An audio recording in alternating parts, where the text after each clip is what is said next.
जय हिंद दोस्तों। इस प्यारे से यूट्यूब चैनल पर आप सभी का स्वागत है, दिल से स्वागत है।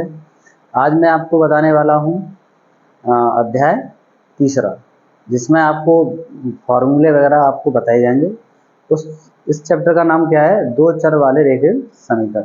यानी दो चर वाले रेखीय समीकरण का मतलब आपको मैं बता दूं कि दो चर जैसे एक्स वाई जेड इस तरीके से आपके चरपद होते हैं और एक दो तीन ये तुम्हारे चरपद होते हैं। अब हमें पूछा क्या गया है, देखो नाम से ही मालूम पड़ रहा है तुम्हें चैप्टर का नाम क्या है, दो चर वाले रेखीय समीकरण। होते क्या है? सबसे पहले देखो चर और अचर। चर वे संख्या होती है जैसे X Y Z P Q R, आप इस तरीके से लिख सकते हो। चर की बात हुई। अचर, अचर क्या है? एक दो तीन चार पाँच, यानी आप कह सकते हैं जो गिनती होती है वो क्या होती है? अचर संख्या होती है। अब यहाँ पर दो चर, यानी आप x के साथ साथ y भी ले सकते हैं, y के साथ साथ z भी ले सकते हैं, यानी दो चर होने चाहिए। इसलिए इसका नाम पड़ा दो चर वाले रेखीय समीकरण युग्म। युग्म मतलब मिलन। ठीक है। अब यहाँ पर मैं मानक रूप में लिखूंगा। मानक रूप में दो चर वाले रैखिक समीकरण। समझो, यहाँ पर मैंने लिख दिया दो चर वाले रैखिक समीकरण। मानक रूप क्या होता है? a1x प्लस b1y प्लस के c1। ये तुम्हारा क्या है? रैखिक समीकरण है, तो जीरो लगाना पड़ेगा भाई, ध्यान दो। और दूसरा हो जाएगा तुम्हारा a2x प्लस के b2y प्लस के c2 बराबर 0। ये तुम्हारा दूसरा समीकरण है।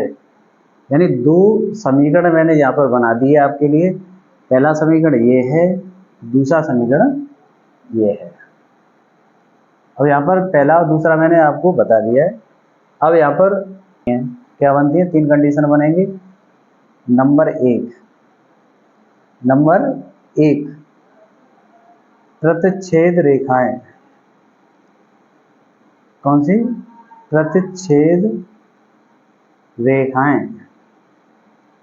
प्रतिच्छेद रेखाएं कब बनेंगी? ध्यान रखना, प्रतिच्छेद रेखाएं जब बनेंगी जब आपका मान a/a2 not equal to b1/b2 आएगा। क्या ये जब कंडीशन बने तब तुम्हें क्या कहना है? ये प्रतिच्छेद रेखाएं होंगी। और समझो भाई, ये प्रतिच्छेद रेखा है और बिंदु कैसे होंगे इनके? समीकरण के युग्म कैसे होंगे? बिंदु कह लो या समीकरण के युग्म तुम्हारे संगत होंगे। कैसे होंगे? संगत। ठीक है प्यारे साथियों, अगर पूछ लेता है कि आपको कंडीशन ये है तो समीकरण के युग्म कैसे होंगे, तो तुम्हें बता के देना है कि संगत है कि असंगत है। तो संगत होंगे जब ऐसी कंडीशन बनेगी। अब सुनो दूसरी कंडीशन कैसे बनती है? समपाती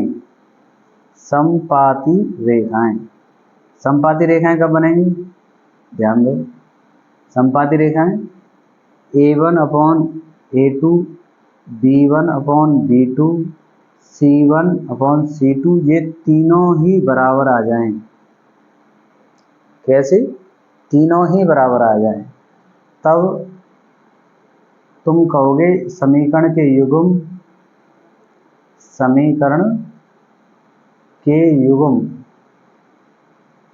कैसे होंगे? संगत होंगे। कैसे होंगे? संगत ही होंगे, ध्यान रखना। अब सुनो, तीसरा आ जाता है तुम्हारा समांतर रेखाएं। समांतर रेखाएं, ध्यान रखना, ये बेसिक है, बेसिक जरूरी है पढ़ना भाई। इन्हीं से सवाल करेंगे। ठीक है। अब आपको मैं यहाँ पर बता रहा हूँ, तो ये हो जाएगा A1 अपॉन A2 बराबर B1 upon B2 not equal to C1 upon C2। ये हो जाती हैं तुम्हारी रेखाएं, कैसी कैसी हो जाती हैं भाई, समांतर रेखाएं जाते हैं। कैसी हो जाते हैं, समांतर रेखाएं। ये संपाती है, ये समांतर। संपाती मतलब समान अनुपात में कह रही है, समांतर मतलब पैरेलल, जिसमें आप बोलते हैं कि ये किसी बिंदु पर नहीं काटेंगे। अब यहाँ पर आप बोलोगे समीकरण समीकरण के युग्म, समीकरण के युग्म कैसे होंगे, असंगत होंगे। ध्यान रखना कैसे होंगे, असंगत होंगे। तो ध्यान दो, ओनली तुम्हारे जब समांतर रेखाएं होंगी, यानी C1 upon C2 not equal to आएगा, तब तुम्हें कहना पड़ेगा कि समीकरण के युग्म असंगत होते हैं। जब संपाती रेखा होती हैं तो समीकरण के युग्म संगत होते हैं। जब प्रतिच्छेद रेखा होंगी तो समीकरण के युग्म कैसे होंगे, संगत होंगे। अब आगे सुनो,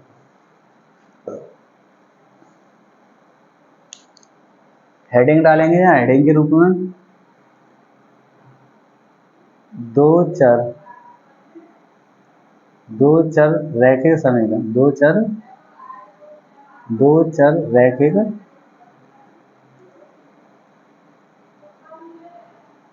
समीकरण, दो चर रैखिक समीकरणों का हल।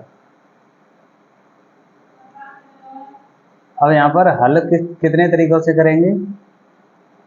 नंबर 1, प्रतिस्थापन विधि से, प्रतिस्थापन विधि। नंबर 2,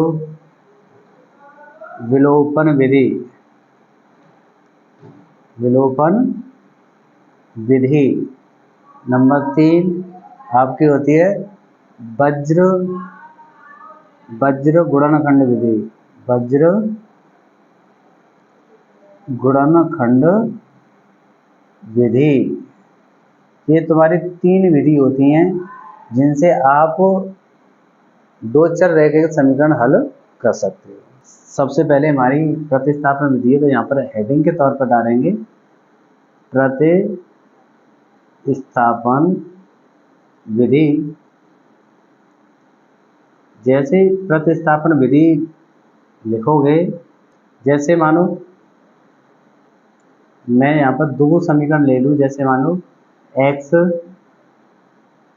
प्लस 2y बराबर 3, दूसरा ले लूँ x प्लस 3y बराबर 4 समीकरण। ये आपका यहाँ पर समीकरण फर्स्ट से लिखेंगे, समीकरण फर्स्ट से। समीकरण फर्स्ट क्या होता है, सुनो भाई, x बराबर 3 माइनस के 2y, ये हमारा समीकरण फर्स्ट से निकाल लिया। x बराबर हमने वैल्यू निकाल ली इसकी, तो ये समीकरण फर्स्ट ही है, ध्यान रखना इसे, ये कोई थर्ड वन नहीं, क्योंकि हमने फर्स्ट में से ही ये बनाया है। अब यहाँ पर मैं क्या करूँगा, समीकरण सेकंड से, समीकरण सेकंड व फर्स्ट से, ऐसे करो, समीकरण सेकंड व फर्स्ट से। सेकंड का मान यानी फर्स्ट का मान सेकंड में रखूंगा, किसके स्थान पर, x के स्थान पर। तो x के स्थान पर रख दो, तो यहाँ पर 3 माइनस के 2y आ जाएगा x के स्थान पर, प्लस 3y बराबर 4। अब यहाँ से मैं क्या करूँगा, 3 और 2 ये माइनस की, ये प्लस की, तो इन दोनों को घटा दूंगा, तो यहाँ पर बचेगा y प्लस का, ये 3 इधर प्लस का है तो दूसरी तरफ माइनस का हो जाएगा। तो यानी ये प्लस के तो 4 हैं और ये प्लस के तो इधर माइनस के आ जाएंगे। RHS से LHS ले जाते हैं, LHS से RHS लाते हैं, तब हमारे जो संख्याओं के जो चिन्ह होते हैं वो बदल जाते हैं। तो y की वैल्यू कितनी निकल के आई, 1 निकल के आई। अब 1 को मान को उठा के रख दूंगा समीकरण फर्स्ट में, y का मान समीकरण फर्स्ट में, समीकरण फर्स्ट में रखूंगा तो मुझे यहाँ पर मिलेगा भाई, सुनो, x बराबर 3-2 गुणा 1 यानी 3-2, तो x बराबर भी 1 आ जाएगा हमारे पास। हमारे पास कितना आएगा, x बराबर भी 1 है और y बराबर भी 1 है। यही हमारा क्या है, आंसर है। ये था हमारा प्रतिस्थापन विधि द्वारा हल। अब देखेंगे विलोपन विधि द्वारा हल। कौन सा, विलोपन विधि। हेडिंग के तौर पर लिखो विलोपन विधि। अब विलोपन विधि होती क्या है, मैं आपको समझा दूं। किसी एक चर को समान बनाएंगे और समीकरण फर्स्ट और सेकंड में से जो भी घटेगा उसे घटा देंगे, जुड़ेगा तो जोड़ देंगे, जैसा चिन्ह होगा उस हिसाब से हम उसके साथ बिहेवियर करेंगे समीकरण के साथ, ठीक है। अब यहाँ पर मैं क्या करूँगा, विलोपन विधि से जो मैंने समीकरण लिए गए हैं उन्हीं को दोबारा लिख लूँगा। 2y बराबर 3 आ जाएगा और यहाँ पर x प्लस 3y बराबर 4। ये समीकरण फर्स्ट था, ये समीकरण सेकंड था। अब यहाँ पर मैं क्या करूँगा, देखो यहाँ पर 2 है, यहाँ पर 3 है, तो मैं इसमें 3 से गुणा कर दूंगा, इसमें 2 से गुणा कर दूंगा, ठीक। जैसे मैं इनमें दोनों में गुणा करूंगा, या आप कह सकते हैं यहाँ पर भी x 1 है, यहाँ पर भी x 1 है, आप डायरेक्ट भी कर सकते हैं, कोई दिक्कत वाली बात नहीं है। आप इन दोनों का मत गुणा करो, कोई दिक्कत नहीं है, क्योंकि ये विलोपन ही माना जाएगा। विलोप का मतलब किसी को एक चर को तुम विलोप कर दो, यानी काट दो, हटा दो उसमें से, तो वो आपको विलोपन विधि से ही माना जाएगा, ठीक है।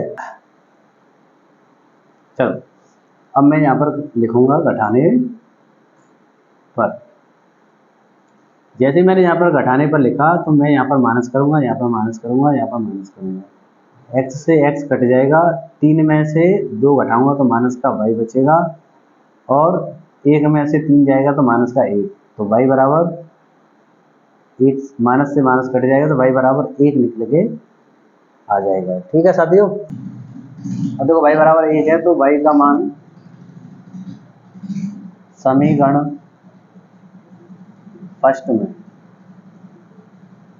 रखने पर, जैसे ही फर्स्ट में रखूंगा तो मुझे यहाँ पर मान मिलेगा x प्लस 2 गुणा 1 बराबर 3।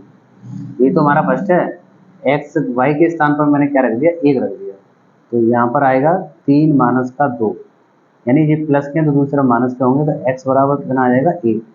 तो ये थी तुम्हारी विलोपन विधि। विलोपन विधि से भी वही मान है जो हमने प्रतिस्थापन विधि से भी निकाले थे। तो ये इसी प्रकार x बराबर 1 था और y बराबर भी 1 था, तो दोनों की वैल्यू सेम निकल के आई है। तो आप बोल सकते हो, चाहे आप विलोपन से करो चाहे प्रतिस्थापन, चाहे तीनों विधि से किसी से भी कीजिए, आंसर पर कोई इफेक्ट नहीं पड़ता है, ये याद रखना। अब करेंगे हम वज्र गुणनखंड विधि। तीसरी है ये विधि, वज्र गुणनखंड विधि।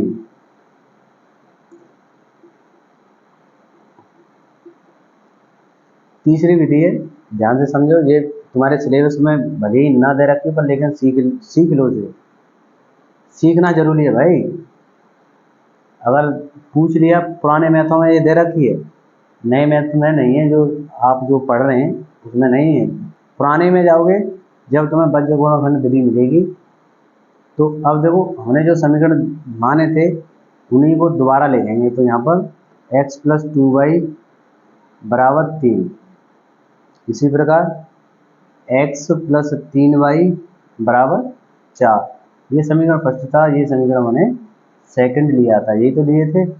अब वज्र से करेंगे तो हम, हमारे पास एक नीति है, इसे करने के लिए हम क्या करेंगे, x लिखेंगे और इसके साथ साथ क्या करेंगे, x को छुपा लेंगे और बाकी के एलिमेंटों को गुणा करेंगे। 4 दूनी 8, यानी 2 गुणा 4 करेंगे, फिर माइनस लगाएंगे, फिर 3 का गुणा 3 से करेंगे, 3 गुणा 3 करेंगे, फिर बराबर लगाएंगे, y लगाएंगे, फिर क्या करेंगे, y को छुपा लेंगे, 3 का गुणा 1 से करेंगे, 3 गुणा 1, फिर 1 का गुणा 4 से करेंगे, तो माइनस के 1 गुणा 4, फिर बराबर में -1 लगाएंगे, फिर नीचे इसे छुपा लेंगे, एक का गुणा 3 में करेंगे, ये गुणा 3 होगा माइनस का, और 2 का गुणा 1 में करेंगे, 2 गुणा 1। अब इसे सॉल्व करेंगे, यहाँ से देखो x बटे, इसे करेंगे 4 दूनी 8 होगा, 3 त्रिका 9, आगे y बटे 3 एकन 3 माइनस 4 एकन 4 बराबर माइनस का 1, 3 एकन 3 2 एकन 2। अब यहाँ पर मुझे क्या मिलेगा, ध्यान दो, आगे दो। अब मैं यहाँ से इसे करूँगा तो x बटे मुझे मिलेगा माइनस का 1, 9 में से 8 घटाऊंगा तो माइनस का 1 बचेगा, यहाँ से y बराबर मुझे मिलेगा 4, 4 में से 1 घटाऊंगा तो माइनस का 1 यहाँ भी बचेगा, इसमें से घटाऊंगा तो मुझे मिलेगा माइनस का 1 बटा 1, 3 में से 2 घटाऊंगा तो प्लस का 1 बचेगा। अब मुझे क्या करना है, ध्यान दो बेटा, x बराबर भी मुझे जो x बराबर भी c का मान रखना है, और y बटे माइनस 1 बराबर भी 1 रखना है। मैंने क्या किया, इसका मान इसके सामने, फिर इसका मान, फिर दोबारा इसके सामने रख दिया। यही हमारा नियम है करने का इसे। तो हम क्या करेंगे, x बराबर माइनस 1 का गुणा माइनस 1 से करेंगे तो प्लस का 1 हो जाएगा, माइनस 1 गुणा माइनस 1 करेंगे बटे 1, तो x बराबर 1 बटा 1 यानी 1, x की वैल्यू 1 आ जाएगी। अब इसे देखो, y का मान माइनस 1 गुणा माइनस 1 बटे 1, y बराबर 1 बटा 1 यानी y का मान 1 आ जाएगा। y बराबर 1 निकल के आया है। अब x बराबर 1 है और y बराबर भी 1 है, और यहाँ देखो x बराबर भी 1 है, y बराबर भी 1 है, x बराबर भी 1 है, y बराबर भी 1 है। तो यानी कहने का मतलब यह है, आप किसी भी विधि से कीजिए, चाहे प्रतिस्थापन से करो, चाहे विलोपन से करो, चाहे बीजगुणन से करो, तो आपको जो आंसर है आपका, जो जिस क्वेश्चन का, वो कभी कतई बदलेगा नहीं, सेम आएगा तीनों से। बस शर्त यह है कि आपको लगाना आना चाहिए। तो ये थी तुम्हारी तीनों विधि का हल, इस तरीके से किया है। तो आगे मिलते हैं तुमसे नेक्स्ट प्यारे से क्वेश्चनों में, जो 3.1 के जो कराएंगे आपको, और किस तरीके से आपको डिस्क्राइब करते हैं। बने रहें, जुड़े रहें, समझते रहें हमारी वाणी को। जय हिंद, जय भारत।